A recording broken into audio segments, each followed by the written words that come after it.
One. Let's get it. Um, this is YSM Sports Media here with my man Luke Ketelle. What's good, Luke? I mean, I think you're the only person on the boxing internet call me Luke, but I appreciate YSM. I appreciate you accepting me begging to be on your show to promote my book, and I, Oh, I really stop. appreciate you. All right. So first let's talk about your background, Luke. Okay, I mean that's an interesting one. I feel like an interrogation. Where do we begin? What do you want to know? All right. Well, let me introduce you. This is Luke Ketelle. This is the editor of Inside the Ropes. Why I Is said that I can do it. Like I mean, I'm a boxing guy. I got ITR boxing, I got a newsletter and stuff. But honestly, I'm a friendly face. If you like boxing, hopefully I'm a familiar voice. Let's jump in right here. If you don't know about me, YSM, huge fan of the channel. It's the greatest Philly boxing channel ever. I'm tuning into YSM Sports Media this week to get my Shakur Stevenson coverage. It's one of my favorite YouTube channels. And if you like the way I sound on this platform, maybe just type in my name and you might find some stuff. So I think that's a good background. okay? We have to add author now to that background. Isn't that goofy? No, it's fucking awesome. Author of Inside the Ropes of Boxing, a boxer's guide to the sport. That just dropped. When was that? September 17th? Yeah, I don't know, bro. I kept submitting it to Amazon and they kept rejecting it. So in theory, it probably like my view of when it came out, I don't know because the specs to make a paperback book and to make an ebook professional, it's not like the easiest thing to do. So I think technically like Saturday or Sunday morning, like something like that is like the technical. I think the ebook came out maybe 2 days prior. Okay. Well, tell me, Luke, how did you fall in love with boxing? My grandfather. I like this. You set up a really good question right there. You kind of did it like our man Boots Ennis. Like you put together like a combination, a good jab, and then you walked me into something. And it's like, ooh, I feel real comfortable. I'm in the YSM sports media chair right now. I feel good. My grandfather. My grandfather was a boxer. He's an amateur. He's a really good boxer at a place called Mare Island in Vallejo, California when he was in the service.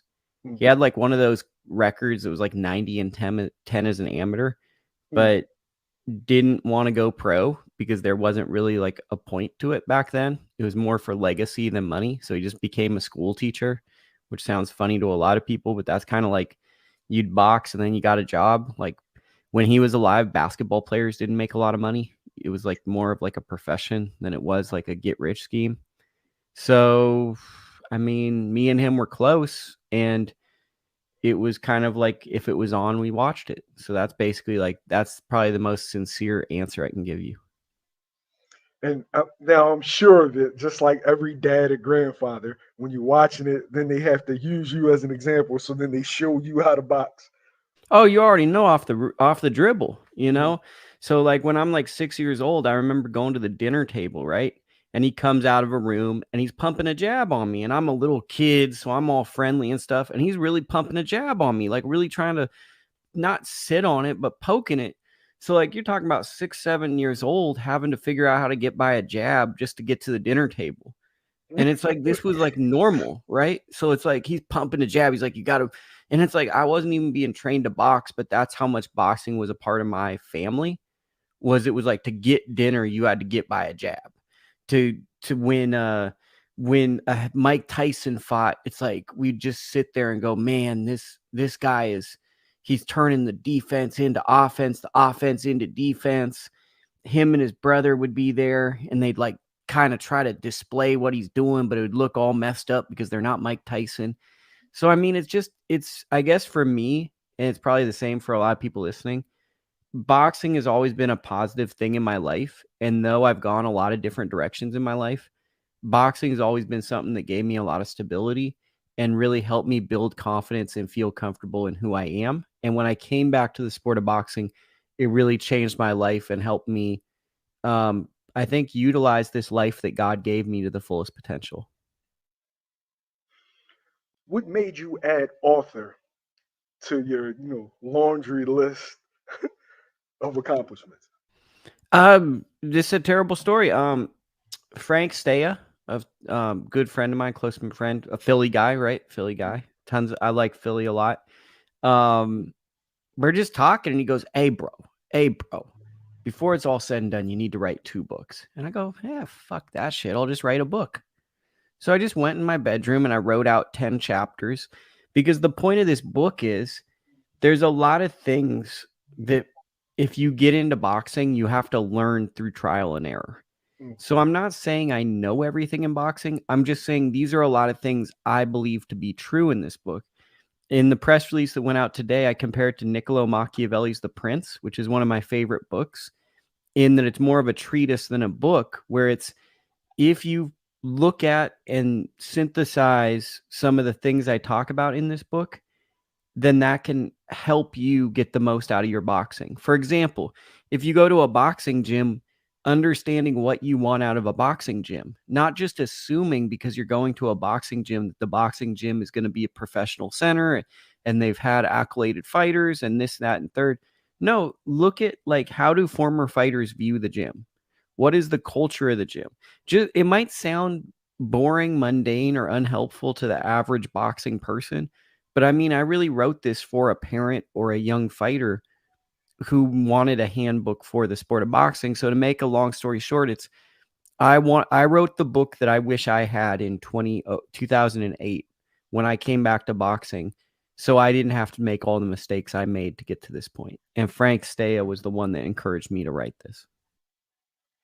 Uh, so this is a two-part question. First, why'd you leave boxing? And secondly, what brought you back to boxing? I mean, let me ask, I'm gonna hit you with a beanie seagull. So I'm gonna answer a question with a question. Did you ever leave boxing?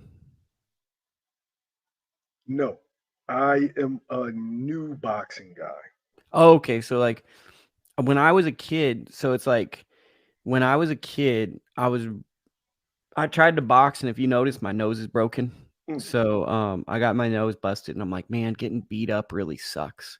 And when you get really beat up, like I guess another thing too is like boxing kind of always made sense to me because like I always had to fight people because like I was always in these kind of messed up schools with like a single parent, and like every day was kind of like fighting was normal, which sounds bad, but it was like I had a class, I remember this, like it was first or second period when I was a sophomore in high school, and the dude was always throwing quarters at me in class, like hard as hell, bro, would dent the thing. And the teacher didn't care. Like they're just like teaching the lecture, I'm getting things. And I'd always end up in this dude's group, and it would like always end up in a tussle. So like I'm in the principal's office basically defending myself by the third period. So like by the time I hit college and I got to go to college, which basically none of my friends went to college, I was trying my best to be an authentic person that could open doors for my friends, but I was also really burnt out on the things I had been doing when I was a child. I had done skateboarding, I had done boxing, and I was really just trying to figure out who I want to be for the next 50 years or 20 years or whatever. And like boxing just did not feel like that movement for me. It just didn't, and then got back into it about 23, 24. But you know, that's it. What weight did you fight at? I never really fought. I never had an amateur fight. I was just like a gym guy. I was a gym guy. Is that something that you always wanted to get off your chest? I think they have what in the amateurs now, like a masters. Not really, because I'm a really mean person.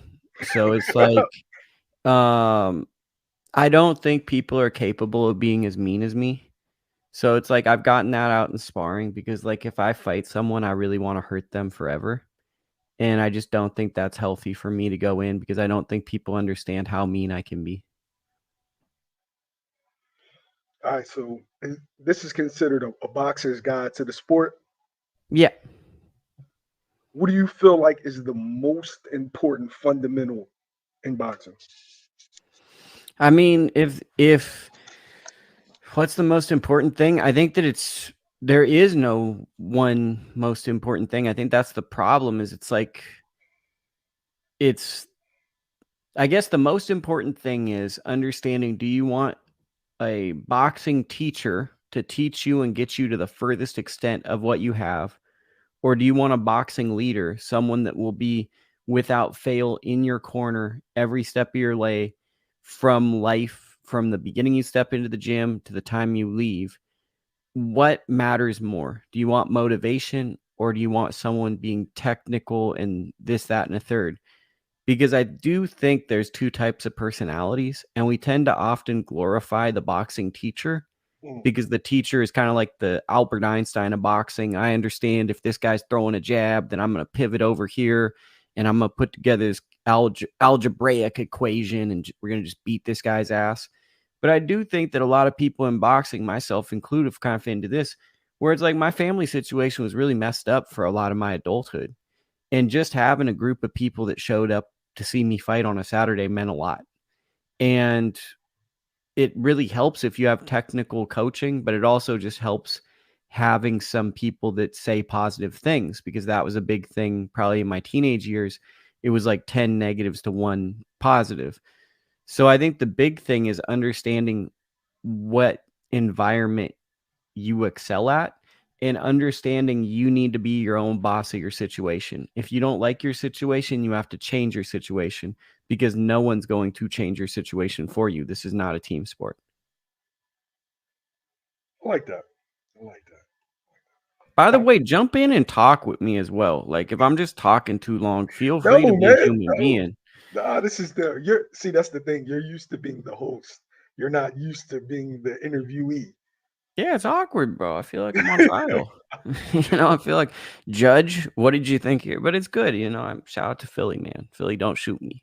I don't have any money. I'm actually broke. That's why I had to put out this book. So if I come to Philly, do not rob me.